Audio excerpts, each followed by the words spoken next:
Hello Chipsters, it's Gav and welcome to another one of my videos. Today we are looking at a single figure. It's really just to introduce really a small commission that I'm working on. It's more, I just thought that I'm not going to paint him in front of you guys or the other few I've got to do, but I'll just give you the basic paint recipe for the camouflage. Probably the webbing I won't do because that's a bit of a hodgepodge. I'll just go through my greens until I find something that resembles what I'm looking at. But yeah, it's just a quick one, just to show the figure off and how the paints that I've used. The figures are French foreign legionaries for the Mali conflict. It's more than just Mali now, isn't it? Let's face it. It's over. The Operation Serval, which after the Serval Cat, that was the first main deployment to Mali by France, and also allies like Chad. They had to stop the Islamist terrorists, and they then broadened the scope of it to, is it Operation Bacral? I'm not going to try and attempt any French. I have no language. I didn't do languages at school, so there's no point in me trying to even. I'm just calling them French Foreign Legionary. I believe these are paratroops with the green beret. I know more about the French legionaries in French Indochina than I do more than I do in modern terms. So I've had to do a crash course. I have actually followed the Mali conflict over the last few years. I'll occasionally put a video on, as I do for like Ukraine and other conflict zones, but not to the extent that I know everything that I'm looking at in the sense of uniforms and different units and things like that. But the client's done his own conversions. I believe they're converted from US Marines and Army from around the 2012-2014 period. He's converted him himself, arms off, heads, all that type of stuff, to look as much as he can, make them look like French legionnaires, and he's handing them over to me to paint them for him because he makes small dioramas and vignettes out of them. So join me down at the bench. I'll show the figure off and then I'll just quickly show you the paints I've used on him. Right guys, thanks for joining me at the bench. Hopefully I won't take too much of your time up, but it is one of my videos. So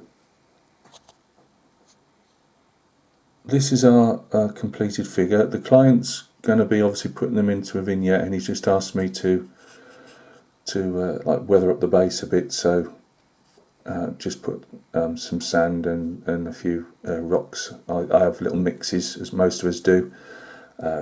And I believe that's like parrot, not parrot droppings, but parrot, the cuttlefish bits that go in budgies and parrot cages and things like that. Got a big bag of that I mix in with sand and some occasional railway ballast as well.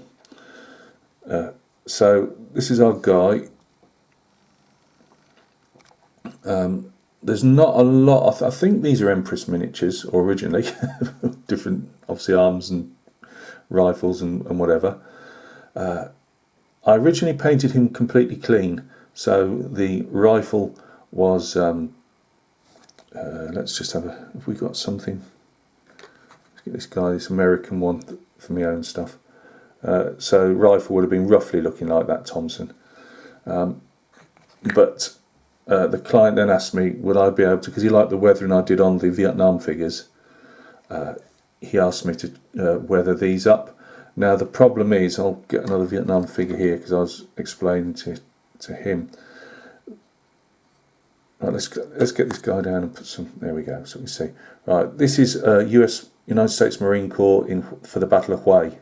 Now, a lot of the times, well, most times in battle you're on your belt buckle, but he's on his belt buckle most of the time with incoming from obviously buildings all around them. So it also rained a fair bit during Hue, and you'll often see them in waterproofs and things like that. So they got very mucky very quickly. Now I'll often just paint clean figures. I just felt that the Huey figures really just deserved to be, mucked up, if you wanted some grime and stuff. Now, because it's different shades of green, it's not so hard for, obviously, there's about 4 different, no pigments, these are War Games figures, end of the day. That's all just acrylic paint that I've watered down a lot and then applied lightest shade at the base and then working up to the darker shades on top of them. So that doesn't look too bad. Let's get this radio up. These are still at work. They're almost done. It's got a little tattoo there actually. I'm supposed to be showing you Legionnaires, but I'm just trying to show you the difference in he's kneeling, so it's a bit harder to see. But you can work more grime into these type of figures than you can with a more or less like a pale sand, oatmealish camouflage like this, because you're really putting on dust. And yes, of course, I've seen a lot of videos recently of the French in Mali, and I've seen videos where French vehicles have been bogged down in mud and that look like plain grass. They've driven on it and gone up to the axles, had to be towed out. So, and they must have a rainy season even in the. I don't know really much about that the Sahel, I think it's called. But of course, there's going to be times when they're muddy, but obviously more often than not, whenever you see him, it's dust. So he asked me, can I dust up the rifle, which I've done. This is because these would be dated to that Bacral operation rather than Savelle, because I think Savelle they still had the FAMAS F1 rifles, and these are, I'm having to read off here, HK 416Fs. And I had done a camouflage helmet covering, but he asked me to do the brown one, which I've done. But as you can see, under these lights, the client will be able to see. I mean, you can see roughly where I've gunged up or weathered up the pouches there. But you're not going to get. He's not as orange as this. I have no idea why it's looking so orange. Let's just see if we can blast it with another shot of light. Is that any better? Not really, is it? But yeah, to get like dust covered on this at this scale, it's not always the easiest. The client will be able to see it when he gets them in his hands, that there is dust on the lower part of the legs and whatever, but and on the helmet cover and things. But not as gungy as our man here with the blooper.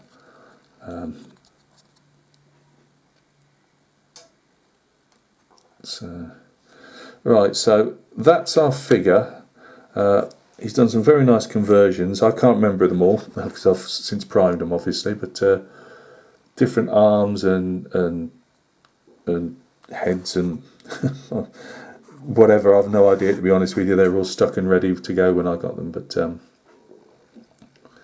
so that's our conversions.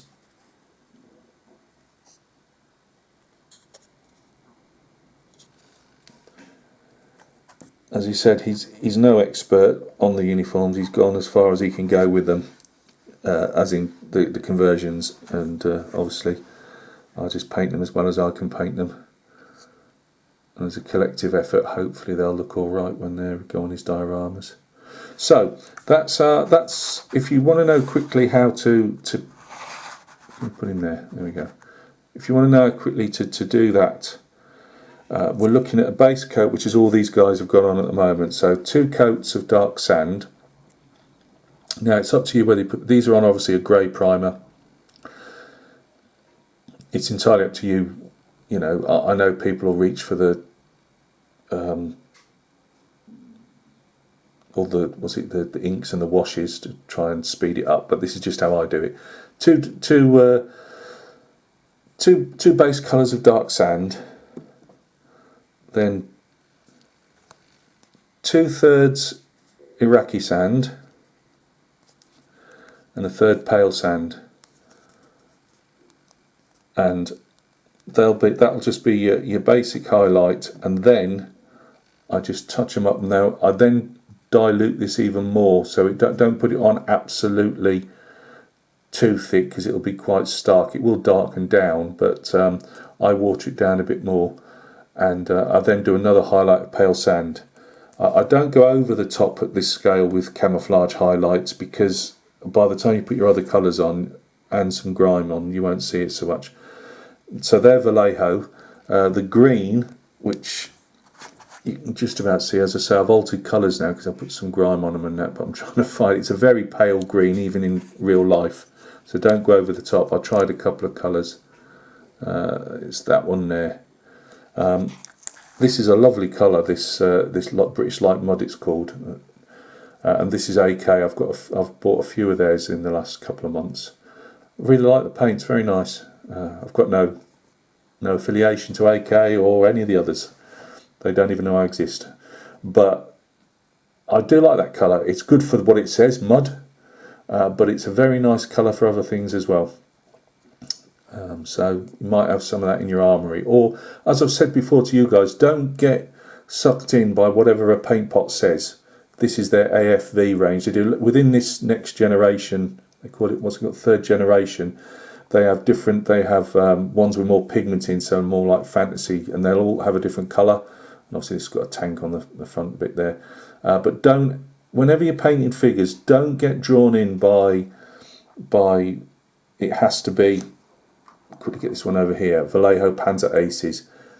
Use whatever colour works for that figure. Whether you're putting that on Napoleonic figures for I'm trying to think where you can put it on without using it for mud, I mean, but whatever. Don't buy. I'm so this is the man who's got more paint than Dulux. Don't get sucked in by you have to have World War II colours for World War II figures and Napoleonics. You know what I'm getting at. Most colours can be changed anyway. You don't need all the colours. They're more for convenience than anything. So, as I say, this hasn't been used for actual mud. Because I've used this for the camouflage colour of this very pale green that they use, I haven't actually used this for any type of mud effects or dust effects on the figures, because it probably wouldn't look as good. So that is the green anyway after all that. And then the brown is just mahogany brown. I looked at a couple of colours, and this was, for me, more, it would seem the right colour for me. So that's for the jacket and trousers. The boots, which seem to be most modern countries' boots now, are going out. They don't, obviously the black ones we used to wear, they're all going over to these brown ones. I used, if I can remember rightly, German camo pale brown as a base. Just looking which is which here. I believe yellow rust as the next one, and light brown as well. And then I did a very light highlight of something like khaki. I'll pull that out. I think it was khaki. This has seen some action, this one. The grime on that. So yeah, that's the boots, and that was for a very final highlight, and also to show a bit of definition in the boots and the figure itself, because it's camouflage. I've done some rubber black, again AK. This is by the way, this is a beautiful colour, this rubber black, for and the NATO black as well. I've got the rubber black, NATO black, and the black, as well as a ton of Vallejo blacks and that as well. But I find this is a lovely colour for lining out figures when you have to do that. Same as the NATO black, because it's a bit more paler. But you see I've done some, because of the camouflage, I've put some very faint lines in. They're showing more up under the camera, but when they're further away, they work well. So that's that. The beret, green's to an extent is green, but I've put black green, a couple of base coats on that, then deep green, and then just a touch of German camo, bright green, and then very sparingly a tiny bit of that as a few dots of highlight. So that's the beret. Brass cap badge. Brass. I haven't put any inks on the cap badge because I think it needed to, they're quite shiny in real life. The gloves were, I think, midstone or something like that. Then I did use a bit of the British Light mud on them. I put a dark brown base coat where they got some rubberized knuckles, and then I also did coat that round with a bit of a black line as well, just to show it off. They've got rubberized knuckles, but the ones I saw, the rest of the tops of the fingers were like a material, a reinforced material, so that's what that was shown. The client's given me some decals to put on, but until we've got them all done. These have got the breathable fabric. We've had to be a bit artistic there. Obviously these figures didn't have them originally, so we've had to paint those on as best we can. So there you go. That's our French Foreign Legion for the Mali conflict and the Sahel in general, I presume. And I've got these three. I've got another one to do as well. These four are white skin, and I've got a black skin guy to do as well. He'll be done after these three, so I know I'm getting everything right. And then I've got a US Ranger as well to do, just as a test figure as well. And then that lot will be done. So thanks for joining me at the bench, guys. I don't know if that was that quick, really, but I'm just waiting. War bases have told me they're on the way, so I should have my bases for these Vietnam figures. I'll finish those off tonight. Put an antenna on the kneeling guy. I'm just wanting to do a flat bladed antenna for him. But they'll be ready. I've got some. I think I've said before in another video, I've got another 12 figures coming from Empress, mainly M16s and some Naval Corpsmen. And I'm also, I've been looking, I don't know why, so I'll end up trying to sell these figures anyway, but I was looking at doing an M48 pattern. Empress do a resin one, but I was liking the look. I was holding out for Rubicon doing some Vietnam range at some stage this year. Your usual M113s, you know, and for the air cav and armoured cav and all that. And I was going to get with them M48s. They do an Australian Centurion, which I'm halfway thinking of getting, because I will be doing some more Australians from the Empress range at some stage this year. Right, guys, waffling again. I hope that's been of interest to you. I know there's not going to be a mad rush to go paint French Foreign Legionaries in Mali, but if you do, they're the colours. Look after yourselves, and we'll see each other very soon on another video. Cheers.